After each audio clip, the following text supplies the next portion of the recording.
Le Carrefour de l'Afrique, un rendez-vous de décryptage et d'analyse des événements marquants du mois dans le continent.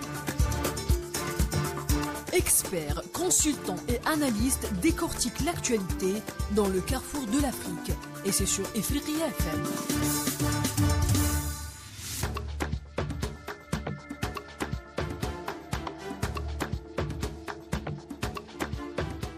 Madame, monsieur, bonjour. Content et ravi de vous retrouver pour ce nouveau numéro de Carrefour d'Afrique, votre émission mensuelle sur Ifriqiya FM. Aujourd'hui, un sujet très spécial, les élections en Algérie. En effet, l'Algérie se prépare à des élections présidentielles cruciales. Les enjeux de ce scrutin sont plus importants que jamais.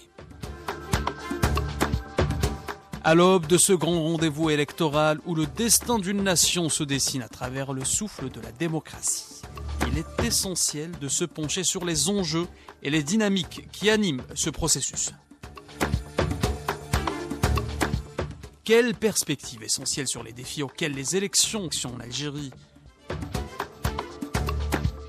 Omar Barzouz, politologue et professeur d'université, partagera son analyse des dynamiques politiques actuelles et des défis que l'Algérie doit relever.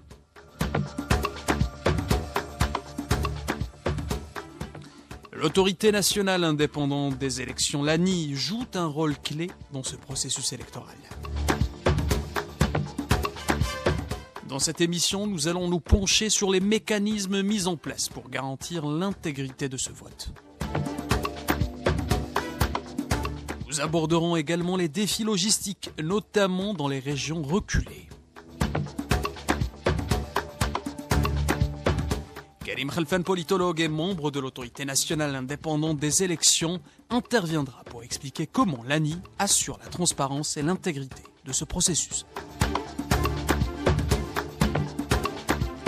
Autre aspect crucial, c'est la participation citoyenne. Quelles sont les stratégies pour mobiliser les électeurs, notamment les jeunes, qui représentent une force vive pour l'avenir du pays? Enfin, nous allons élargir notre réflexion à l'échelle continentale en analysant l'impact de ces élections algériennes sur la région et au-delà. Le regard extérieur nous permettra de situer cet événement dans un contexte plus large où l'Algérie peut jouer un rôle de leader sur le continent africain.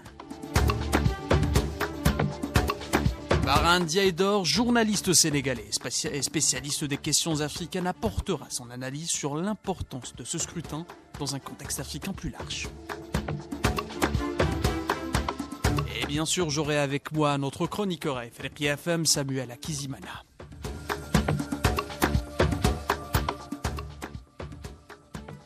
Chers auditeurs, bonjour encore une fois. Je ne suis pas seul sur ce studio d'Ifriqiya FM. Je suis avec mon cher ami, le chroniqueur Samuel Akizimana. Bonjour à toi, Samuel. Bonjour. Bonjour. Et je suis aussi avec le politologue que je tiens à saluer tout de suite, le politologue Monsieur Omar Barzouz. Merci d'avoir accepté mon invitation. Merci, je vous remercie. Tout le plaisir est pour nous. Alors, messieurs, nous pouvons commencer notre émission aujourd'hui. J'aimerais commencer avec vous, Monsieur Omar Barzouz. Peut-être cette première question, quels sont les enjeux de ces élections en Algérie, très attendues déjà? Oui, alors je vous remercie d'abord pour votre invitation. Les enjeux, bien sûr, il y a une multitude d'enjeux économiques, sociaux, sécuritaires. Et donc cette élection intervient dans un contexte régional et géopolitique très particulier. L'Algérie est cernée par, disons, un arc de crise dans son voisinage. Donc, sur le plan sécuritaire, l'Algérie, donc, à travers cette élection, vise une stabilisation politique et une consolidation de sa démocratie pour pouvoir, par la suite, disons, poursuivre son action à l'échelle internationale et régionale. Au plan interne, bien sûr, les enjeux sont d'ordre socio-économique pour la population, surtout pour les jeunes. Donc, le chômage, le pouvoir d'achat, le logement, la santé, toutes ces questions intéressent au premier plan le citoyen algérien, quel que soit son âge. Il y a aussi des revendications, si vous voulez, d'une certaine partie de l'élite algérienne qui cherche donc à ce que l'Algérie poursuive ses réformes et entame une reconversion donc de l'économie de rente vers l'économie plus diversifiée pour sauvegarder sa souveraineté, son indépendance sur tous les plans, surtout la sécurité alimentaire. Et il y a donc toutes ces questions qui interpellent donc les candidats et qui ont certainement concocté des programmes pour répondre à ces défis et satisfaire donc les attentes des citoyens. Donc c'est des enjeux énormes au plan interne, régional et aussi international, parce que par la suite l'Algérie, donc une fois donc les élections passées, aura donc affaire aussi à poursuivre son action au niveau international, au niveau surtout des instances et des institutions internationales comme l'ONU, le Conseil de sécurité, le Conseil de sécurité, l'Union africaine et la Ligue arabe et toutes ces organisations donc régionales et internationales. Exactement, voilà. Exactement. Samuel Akizimana, justement, en parlant des élections, beaucoup d'élections cette année en Afrique. Nous avons eu les élections au Sénégal, Afrique du Sud, de Libéria. Donc, j'ai l'impression que ça diffère de région en région, de pays en pays. Oui, en fait c'est important parce que, vous savez, moi, avant de commencer, j'aimerais commencer par une des phrases d'un des héros du Burkina, Thomas Sankara, que tout le monde connaît. Il avait dit « Il est essentiel que nos élections soient libres et équitables, car c'est seulement ainsi que nous pourrons assurer la justice sociale et l'égalité. » En fait, c'est ça qui commence à être bien en Afrique, parce que vous avez parlé, il y a beaucoup d'exemples qui se sont passés. On voit qu'il y a une tournure dans la nouvelle mentalité et l'aura politique en Afrique. On voit que les élections maintenant tendent à se tourner vers le choix du peuple. Ça commence à être, on peut parler par exemple du Libéria, on peut parler notamment du Sénégal avec Bassirou Diomaye Faye, où on ne s'attendait pas à ce qu'il puisse remporter ces élections-là. Mais on a vu que maintenant, on commence à se tourner vers le choix du peuple, selon la volonté du peuple, parce que c'est l'un des rendez-vous le plus important, on peut le dire, c'est l'un des rendez-vous le plus important pour une nation, parce que c'est le choix du peuple, parce qu'on doit regarder selon les perspectives. Ou est-ce que on peut dire que c'est élire une personne qui sera à la barque pour diriger le bateau vers la destination du peuple. Donc c'est le choix du peuple qui doit primer, et c'est ça qui est important. Moi, j'aimerais venir parce que sur quelque chose d'important, où on regarde surtout à travers la jeunesse, où on s'est dit que si on regarde très bien avec ce qui se passe avec la jeunesse actuellement, on voit qu'il y a cette aura, surtout avec ce qui s'est passé. On a beaucoup appris. Il faut dire que maintenant, il y a plus d'ouverture d'esprit, parce qu'on a appris, on a vu que ce qui s'est passé sur le plan géopolitique, on a vu avec la Covid, on a vu. Donc, la génération maintenant, actuellement, la jeunesse, il voit que il est plus important de s'impliquer et de choisir selon les perspectives, parce qu'il y a des choses qui doivent s'améliorer, il y a des choses qui doivent changer. Surtout maintenant, c'est pour ça même on a été un peu choqué avec le Sénégal, prenons exemple sur le Sénégal, où on voit que la jeunesse est tournée vers participer justement au changement de son pays. Parce que maintenant on voit qu'il y a cette aura où la jeunesse participe massivement pour un but, pour diriger ce grand bateau qui est une nation vers la destinée de la population, parce qu'on sait qu'on a le choix.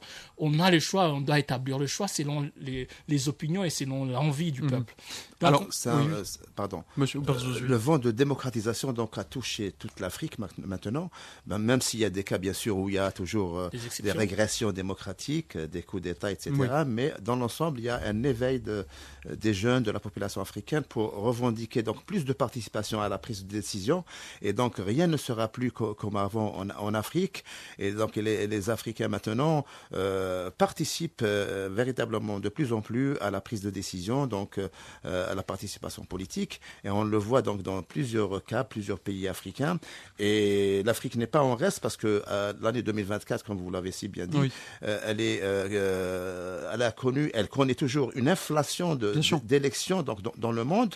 Et donc, c'est un vent de démocratisation, un nouveau souffle donc, qui balaye un peu ces pays-là, et surtout en Afrique où on a besoin plus de démocratie et de participation donc, à la vie publique. Voilà. Alors justement, c'est intéressant parce qu'on est en train de parler sur la jeunesse. Vous savez, moi, je suis une personne qui aime prendre des références sur certains des personnes qui se sont battues pour arriver à ce résultat qu'on a maintenant. Si on regarde très bien, en fait, c'est les résultats de tant de combats, il faut le dire, parce que à travers tant de combats, on a vu que pour arriver à ce stade où on voit par exemple, on a maintenant des élections références en Afrique, il faut le dire. Quand on parle du Libéria, c'est des élections où on peut dire que tout le monde s'y attendait pas. Maintenant, on en est fier même de le présenter. C'est des cas de réussite où on voit que malgré où on s'attendait à ce que l'ancien footballeur et président puisse être réélu, mais il n'a pas été élu. Mais on voit que il s'est porté garant en disant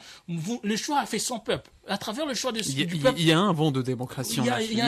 Il y a un très très bon vent de démocratie en Afrique. C'est pour ça, même si on regarde à travers Thabo Mbeki, il avait dit un jour, une phrase qui est très très importante, où il avait dit « Le pouvoir appartient au peuple ».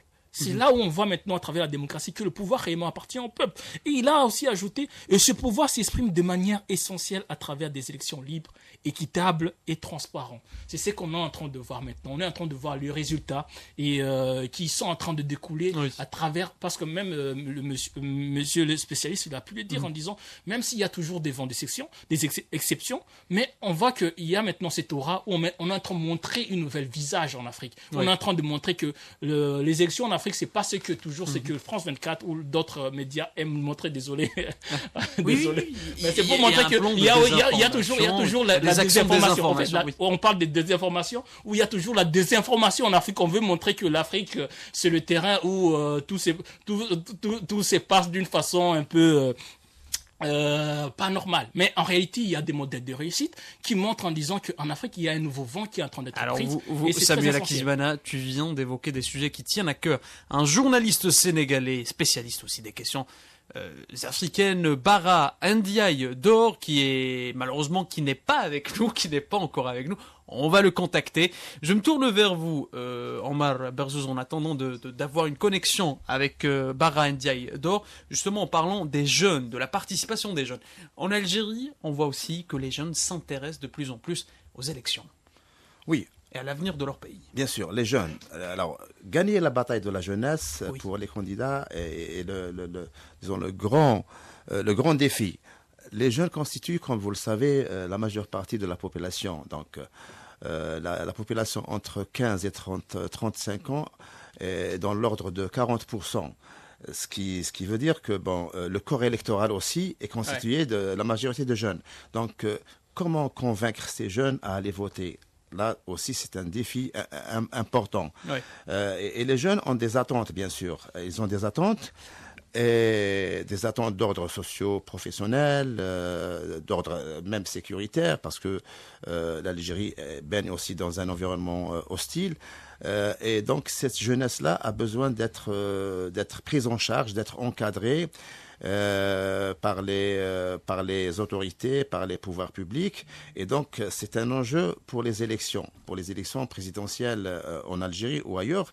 La jeunesse constitue donc une masse très, très, très intéressante, une masse électorale qu'on veut séduire. Cependant, la jeunesse a besoin aussi d'être encadrée, parce que on peut pas, on va pas aller au vote comme ça d'une façon spontanée.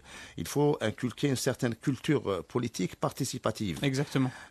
Et donc, on n'a pas comme ça un modèle de citoyen qui va participer de lui-même au vote, mais c'est le produit d'un travail politique des professionnels.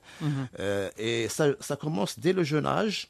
Et plusieurs institutions participent justement à cette socialisation politique pour construire ou fabriquer, si vous voulez, l'électeur de demain. L'électeur de demain qui est un citoyen éclairé et rationnel et conscient des enjeux auxquels est confronté son pays. Ce modèle-là ne naît pas ex nihilo. Ouais. On doit le fabriquer. Et c'est là, justement, tout l'enjeu de cette campagne électorale et aussi le défi des différents candidats qui doivent, et partis aussi, qui doivent faire un travail colossal dans ce domaine. Un défi aussi qui doit être relevé par l'ANI aussi. Par l'ANI, tout à fait, bien sûr. L'ANI, bien sûr, elle a commencé déjà à intégrer, à s'intéresser à cette frange de la jeunesse. D'ailleurs, M. Cherfi a proposé à ce que les jeunes qui ont atteint 18 ans, qui sont inscrits sur les listes électorales, puissent donc travailler dans les bureaux d'encadrement de vote.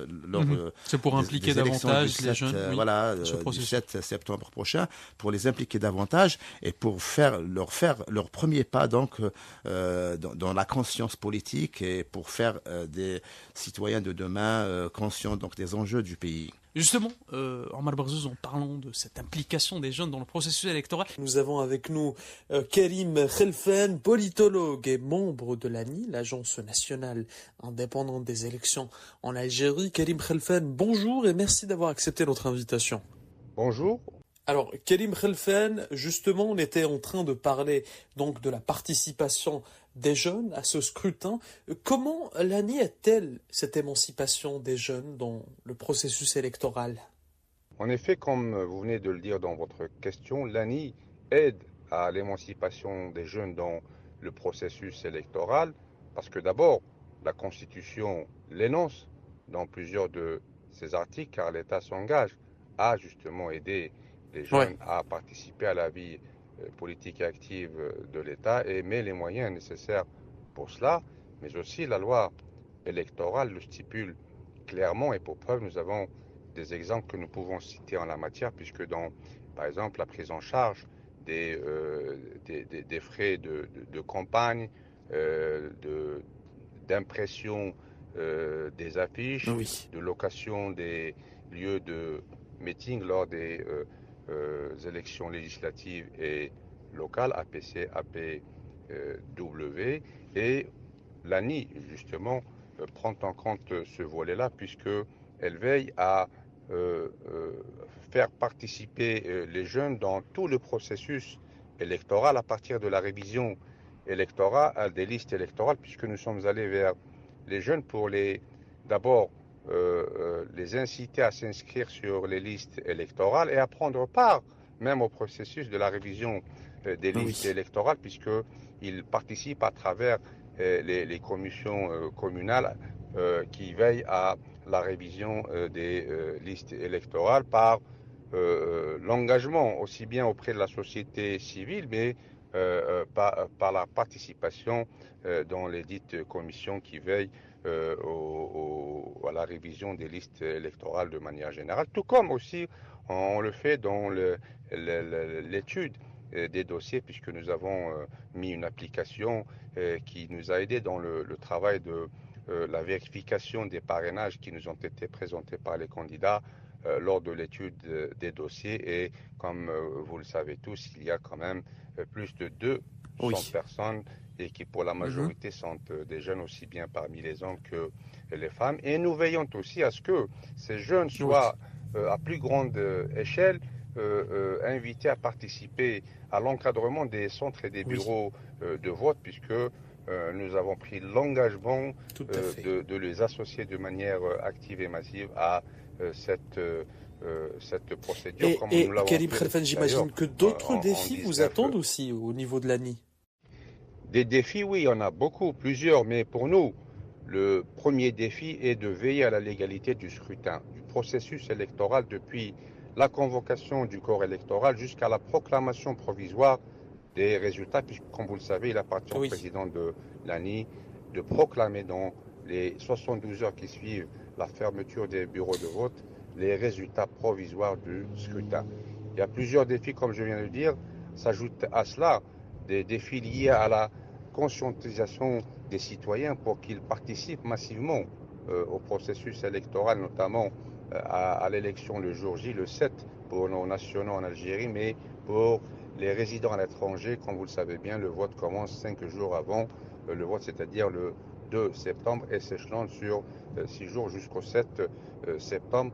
Donc le taux de participation est aussi un défi pour l'autorité nationale indépendante des élections, comme il est aussi un défi pour les candidats eux-mêmes, mais aussi la société civile qui participe à cette œuvre-là de mobilisation des citoyens algériens, aussi bien à l'intérieur du pays et à l'extérieur du pays. D'autres défis peuvent être cités liés à l'organisation, à la logistique, aux moyens qu'il faut mettre, aux ressources humaines. Pour cela, le problème ne se pose pas puisque l'ANI a pris ses dispositions depuis le début du processus faire participer toute la population du corps électoral et l'État à ce scrutin qui est crucial, encore une fois, ce n'est pas chose facile. Vous savez, cher monsieur, rien n'est facile quand on veut bien faire, à plus forte raison lorsque plusieurs acteurs interviennent dans le processus électoral, même si ce souci est partagé par l'ensemble de ces intervenants, à savoir le taux de participation. Il faudra dire que chacun œuvre pour qu'il y ait un taux de participation élevé, aussi bien pour nous, l'ANI, que pour les candidats eux-mêmes, pour que le taux de participation soit élevé, aussi bien en Algérie qu'ailleurs, que ce soit ici dans les zones reculées ou même dans les grandes villes. Le défi est le même puisque de toutes les manières les candidats sont appelés et eux-mêmes le savent et ils sont conscients qu'ils devraient toucher le maximum d'Algériens et fédérer le maximum d'Algériens autour d'eux et autour de leur programme, tout comme aussi l'ANI à travers ses missions, puisque c'est l'une de ses missions, la conscientisation et de faire grandir l'esprit citoyen chez les Algériens et les citoyens de manière générale pour les appeler à aller voter massivement le jour J, ici en Algérie le 7 septembre, à l'étranger, c'est à partir du 2 septembre. Donc, nous œuvrons à travers nos démembrements ici et à l'étranger, comme je l'ai expliqué tout à l'heure, à ce qu'il y ait un travail qui se fasse en étroite collaboration avec la société civile pour justement aller au plus près de nos citoyens, leur expliquer l'utilité et l'importance du scrutin, le contexte dans lequel il se passe et l'intérêt tous en tant qu'Algériens à ce que les citoyens aillent voter massivement le jour J pour plébisciter d'abord le scrutin et bien évidemment que le candidat qui sortira gagnant sortira renforcé par la participation massive du peuple algérien, des électeurs en particulier. Écoutez, Karim Khelfan, merci infiniment pour cet éclairage. Je rappelle que vous êtes politologue et membre de l'ANI, l'Agence nationale indépendante des élections en Algérie. Merci. J'aimerais entendre votre avis, Samuel Akizimana, sur le rôle de l'ANI, car c'est un peu le rôle de l'ANI de faire impliquer davantage les jeunes dans le processus électoral et dans l'avenir du pays. Donc, oui, je disais, vous savez très bien on sait tous très bien que si on regarde globalement en Afrique, on voit que la jeunesse c'est l'Afrique. Et si on sait très bien en regardant les statistiques, la majorité de la population africaine, c'est la jeunesse en quelque sorte. Donc il faut se focaliser sur cette jeunesse parce qu'on sait très bien que tout ce qui dépend de l'avenir du pays, c'est à travers la jeunesse. Donc il faut impliquer cette jeunesse pour qu'il y ait ce choix de la jeunesse parce que c'est leur avenir qui est en jeu. Moi, je disais, il n'y a pas longtemps où j'ai vu, moi en tant qu'un étranger étant ici en Algérie, j'ai vu les efforts en dehors même de l'ANI, j'ai vu des efforts des autres organisations. J'ai parlé avec d'autres amis, on a vu le Conseil national de la jeunesse qui a fourni tant d'efforts pour mobiliser la jeunesse à ce vote, etc. J'ai vu aussi avec l'Observatoire national de la société civile, ils se sont tellement impliqués pour mettre en sorte que la jeunesse puisse faire le choix, parce que c'est ça que moi qui m'interpelle, qui me donne encore ce côté un peu joie où on voit qu'on fait impliquer la jeunesse. On leur montre que c'est à travers leur choix, c'est leur avenir. Donc ils doivent s'impliquer. Et à travers une phrase que vous avez commencé, à travers l'émission, vous avez dit que c'est un enjeu crucial. Et je pense que maintenant, la jeunesse algérienne, ils ont compris que c'est un enjeu crucial parce qu'il y a eu tellement de mobilisation à travers différentes organisations pour impliquer la jeunesse. Et maintenant, on voit que l'ANI maintenant doit encore se focaliser pour faire en sorte que cette jeunesse puisse encore être plus mobilisée, qu'il y ait ce choix et ce vote de cette jeunesse-là. C'est très, très important parce qu'on sait très bien que l'avenir, c'est la jeunesse. Exactement, l'avenir c'est la jeunesse, faire participer les jeunes dans ce processus électoral est un défi à relever. Je reviens vers vous, Omar Barzous, justement en parlant du rôle de l'ANI.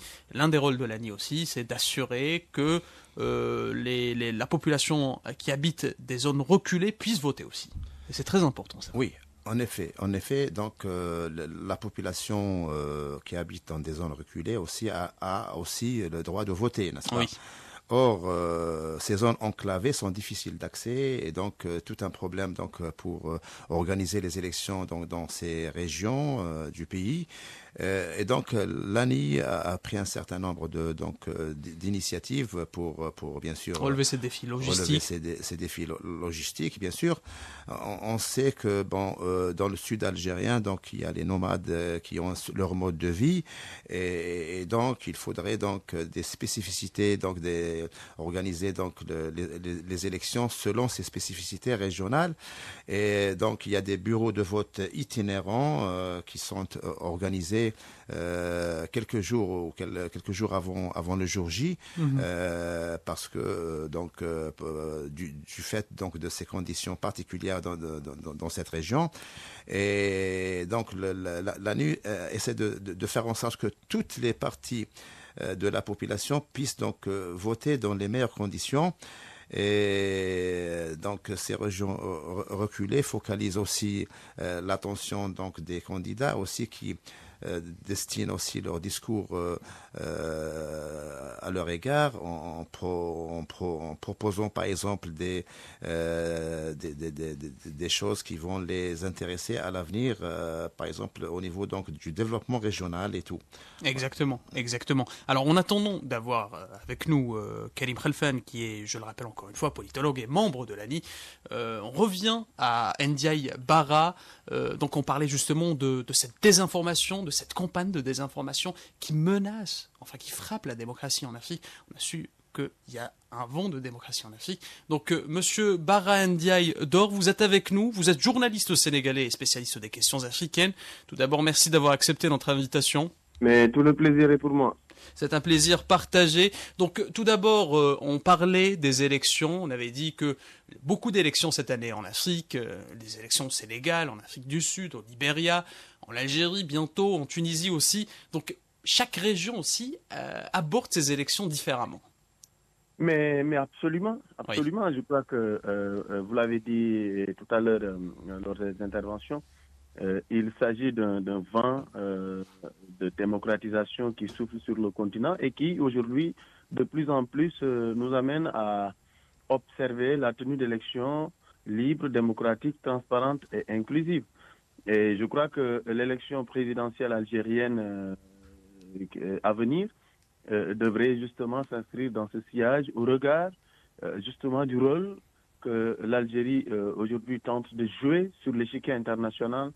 Récemment, elle a abrité une rencontre sur la gouvernance des organisations internationales, notamment la réforme du Conseil de sécurité. Oui. Aujourd'hui, l'Algérie est porteuse d'une voie, d'une orientation au niveau de l'Union africaine. L'Algérie abrite également des rendez-vous internationaux sur la gouvernance des ressources naturelles, etc., etc. Et au regard de toutes ces considérations, mais également partant d'un vent aussi de changement qui a soufflé sur le pays il y a de cela 5 ans avec le mouvement Hirak. Je crois que nous sommes en droit de nous attendre à des organisations sur une élection qui non seulement va respecter les standards, mais devrait permettre aussi après au pays véritablement de consolider sa position qui est une position de leader sur le continent et sur la scène internationale. Parce que en termes de combat pour le respect des droits, pour l'instauration de la démocratie, pour l'autodétermination, je crois que l'Algérie est un pays pionnier sur le continent et c'est une tendance qui devrait se confirmer avec la tenue de ces élections. Mais comme ceux qui m'ont précédé l'ont si bien mentionné, je crois que le rôle de la jeunesse également devrait véritablement être l'un des catalyseurs de cette élection. Parce que partout sur le continent, la jeunesse tient maintenant au changement, et au changement par la voie des urnes, même si par endroits, et c'est quand même une particularité aussi du pays qui se bat tant bien que mal à asseoir un système fiable, crédible, qui tend à cultiver une économie performante, dynamique et novatrice, mais qui est ceinturée malheureusement par une sorte d'instabilité au niveau des pays où il y a aujourd'hui tout sauf des régimes démocratiques. Donc c'est un défi de plus pour l'Algérie qui doit non seulement affirmer cette position géostratégique, mais également devrait encore une fois montrer la voie au continent, comme quoi il est possible... Tout comme le Sénégal aussi, tout comme a fait le Sénégal cette année. Au Sénégal, nous avons eu en 2024 notre troisième alternance démocratique, après 2000, 2012 et récemment en 2024. Je crois que la profonde aspiration des peuples, notamment de la jeunesse au changement, ne permet plus véritablement de l'organisation d'élections qui vont être suivies de lendemains de contestation, de mobilisation sur fond de répression, etc. C'est une tendance qui devrait se consolider sur le continent en dépit maintenant des remises en cause et des échappées autocratiques que nous observons dans certains pays de la région du Sahel notamment. Alors, Omar Barzous, peut-être pour rebondir, vous aimez peut-être rajouter quelque chose? Oui, je voudrais rajouter le fait que en Afrique, les élections participent à la pacification du continent. L'alternance au pouvoir ne peut être possible que grâce aux élections, n'est-ce pas? L'alternance au pouvoir normalement se fait donc par le biais des élections libres et transparentes, et ce à quoi s'attellent les gouvernements dans plusieurs pays africains. Toutes les forces politiques maintenant sont conscientes que il faudrait donc assurer cette récurrence des élections de façon régulière afin de permettre aux populations donc de dire leur mot, de participer à la décision et de renouveler aussi leur confiance, ou alors d'opter pour le changement donc des élites gouvernantes à travers les élections. Donc il faudrait faire en sorte que ces élections deviennent la règle et pas l'exception. L'Afrique donc doit se mettre au diapason donc de cette démocratisation, et je pense que sur le plan là, on est en train de tendre vers cet objectif, vers cet idéal démocratique dans plusieurs pays africains, comme on peut le constater actuellement dans ces cas précis. Exactement. Oui, juste, moi aussi, j'aimerais rebondir en disant c'est très important, parce que si on regarde très bien, en 2024, franchement, il y a beaucoup d'élections. Même il y a la Mozambique qui va commencer aussi, il faut le dire. Il y a la Mozambique, il y a le Rwanda, il n'y a pas longtemps, etc.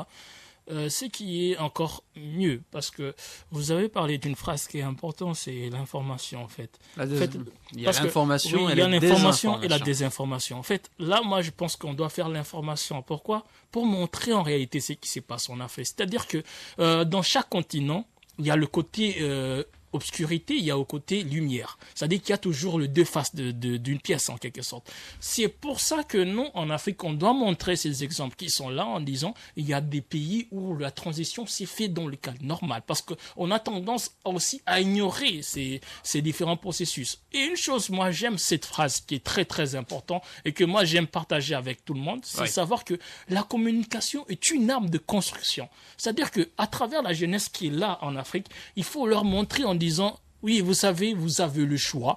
C'est à vous d'imposer certains de vos choix. Parce que regardez, lorsque la population se lève et qu'il donne un choix, ça va dans le bon sens. C'est à vous de nommer la personne qui doit diriger votre bateau vers la destination que vous voulez. Parce qu'il y a cette ouverture d'esprit maintenant en Afrique. C'est-à-dire qu'à travers ça, il y a plusieurs modèles de réussite. C'est encore mieux. Oui. Ce qui montre, c'est pour ça, moi, je disais, si on regarde à travers ce qui se passe en Algérie, la mobilisation à travers les différentes organisations, ici, comme le Conseil supérieur de la jeunesse, l'Observatoire national de la société civile, l'ANI, etc., pour mobiliser exactement cette jeunesse en disant, c'est à vous de choisir, en fait. On vous montre en disant, vous avez ce choix. Vous avez les gens, ils ont préparé, ils ont vos projets.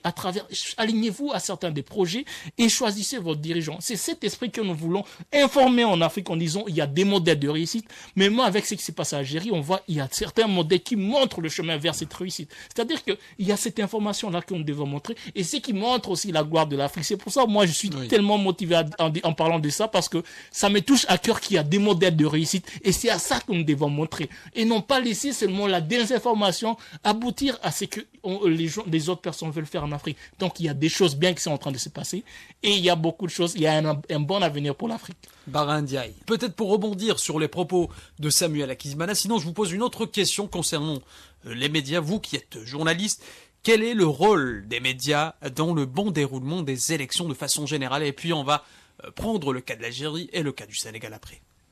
Mais vous savez, les médias constituent aujourd'hui un acteur majeur du jeu démocratique. Il y en a qui parlent même quatrième acteur du jeu démocratique. Oui. Les gens parlent même de quatrième pouvoir.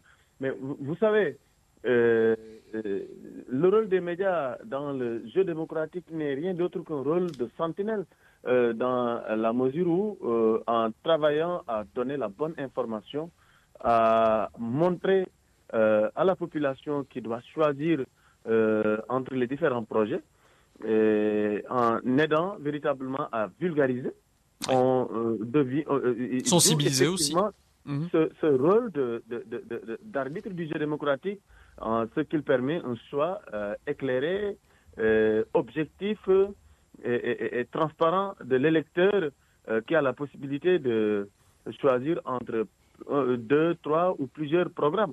Je crois que c'est un rôle classique qui voudrait que le journaliste, dans le traitement de l'information qui est destinée au public, au nom du droit justement de ce même public à une information juste et vérifiée, consiste véritablement à être à équidistance des différentes chapelles politiques. Et sous ce rapport, effectivement, les médias jouent un rôle extrêmement important dans le processus électoral. Maintenant, là où la question devient intéressante, c'est aujourd'hui comment les médias africains participent véritablement à l'avènement et à la consolidation de la démocratie sur le continent. Il faudrait d'abord, comme vous l'avez dit, comme l'Algérie a essayé d'indiquer la voie, de promouvoir une information africaine par les Africains et pour les Africains. Et je crois qu'à partir de ce moment, il est extrêmement important de comprendre que nous devons mobiliser tous nos moyens, toute notre énergie, toutes les ressources dont nous disposons pour que l'information africaine, pour que le traitement qui est fait de l'information sur le jeu démocratique, sur les processus, sur les acteurs du jeu politique, véritablement reflète nos préoccupations et notre conviction et notre engagement africain.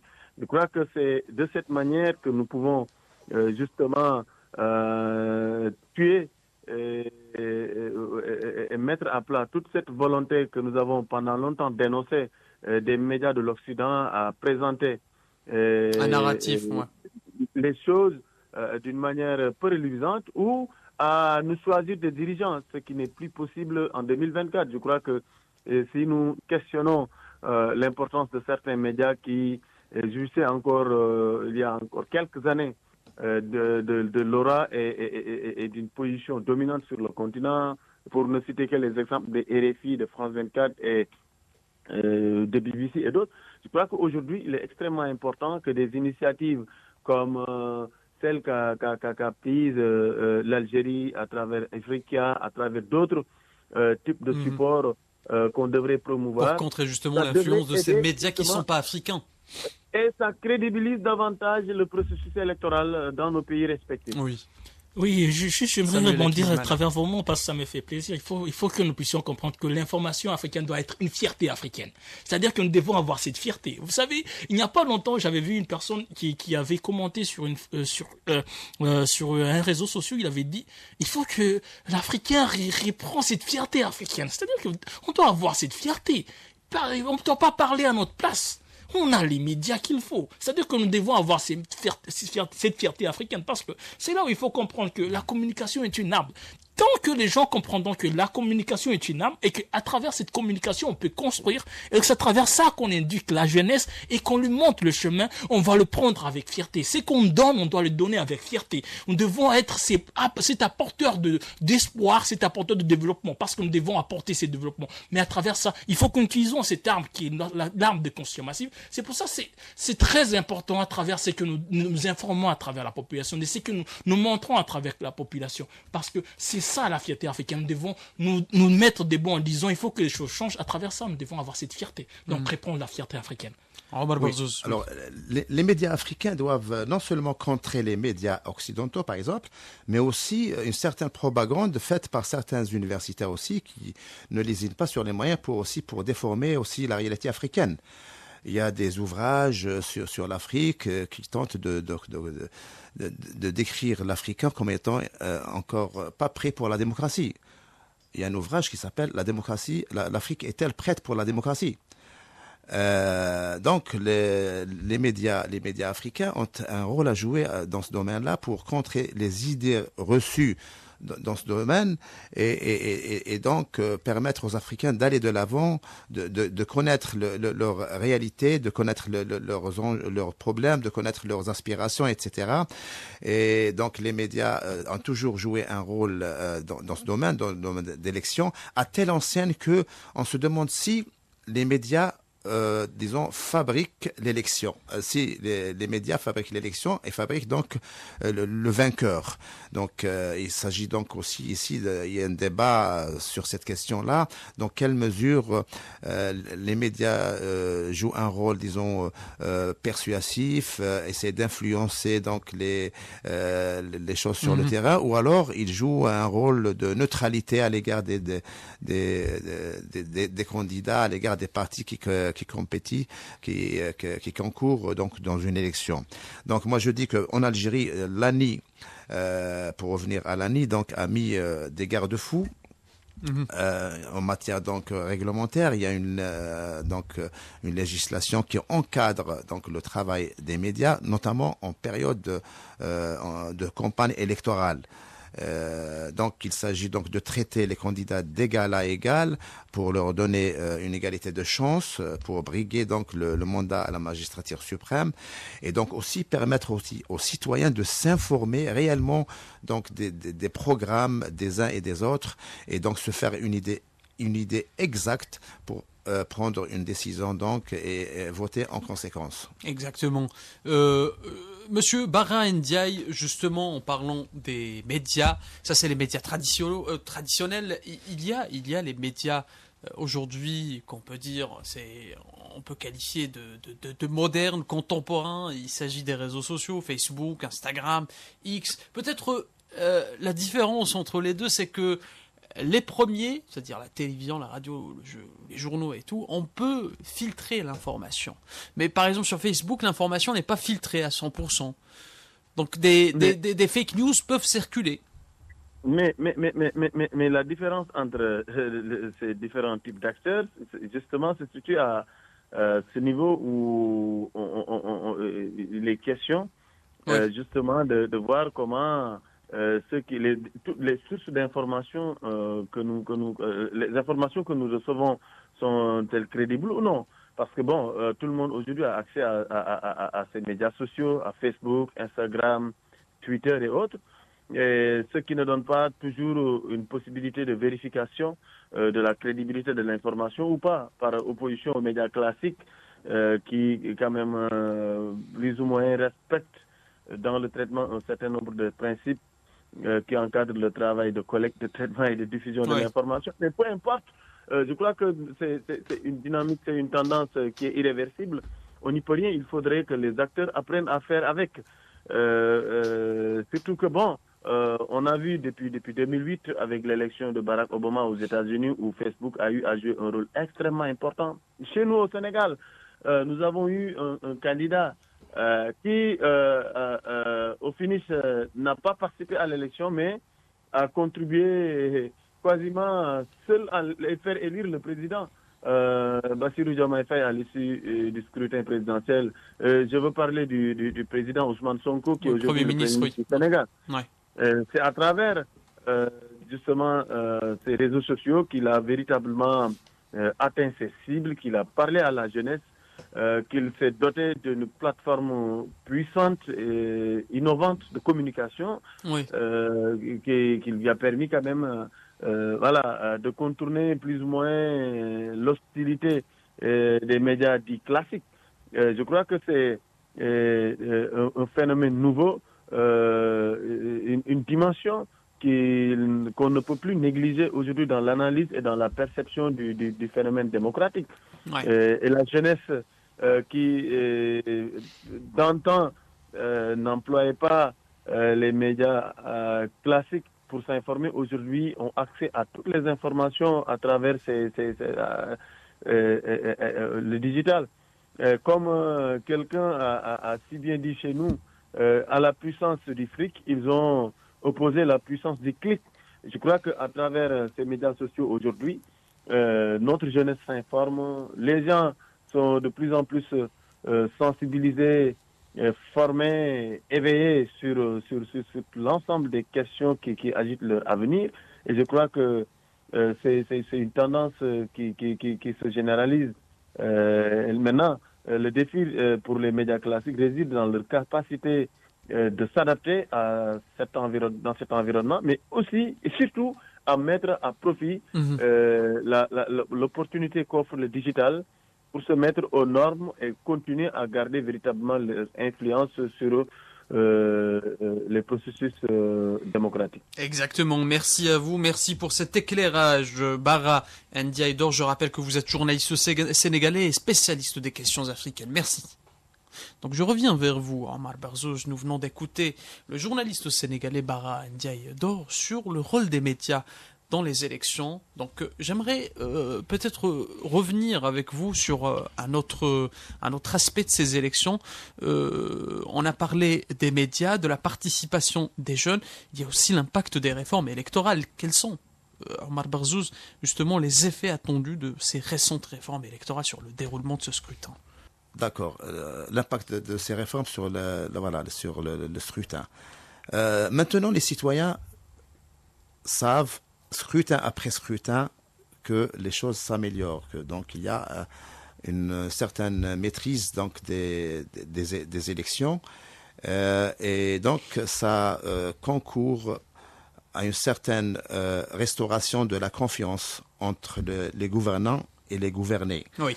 Donc toutes ces mesures prises dans le cadre donc de ces réformes, la nouvelle loi électorale, par exemple, qui encadre l'opération dans toutes ces étapes, de l'inscription sur les listes électorales jusqu'à la proclamation des résultats.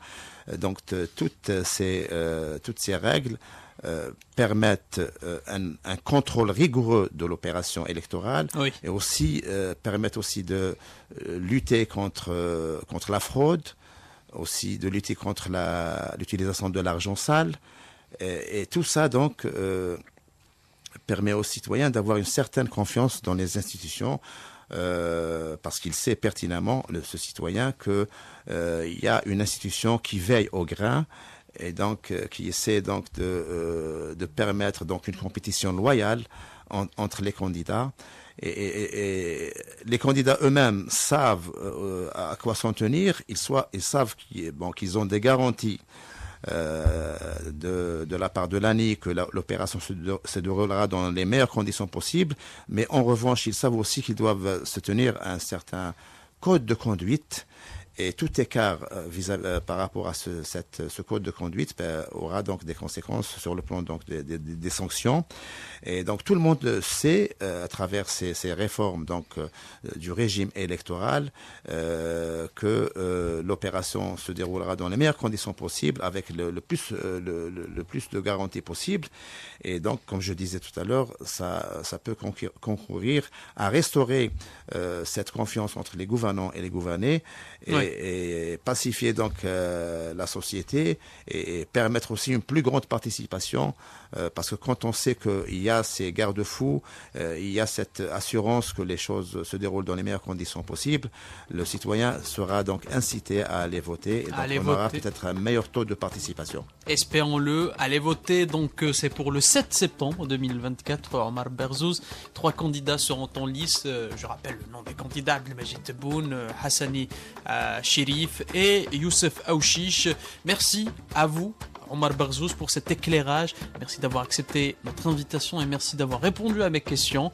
Merci aussi à Karim Khalfan, politologue et membre de l'ANI, pour son intervention. Je tiens aussi à remercier notre cher chroniqueur et Afrique FM Samuel Kizmana. Merci aussi d'avoir répondu à mes questions. Et merci à Bara Ndiaye Dor, journaliste sénégalais et spécialiste des questions africaines. Chers auditeurs, c'est la fin de ce nouveau numéro de Carrefour de l'Afrique. Je vous dis au mois prochain. Merci.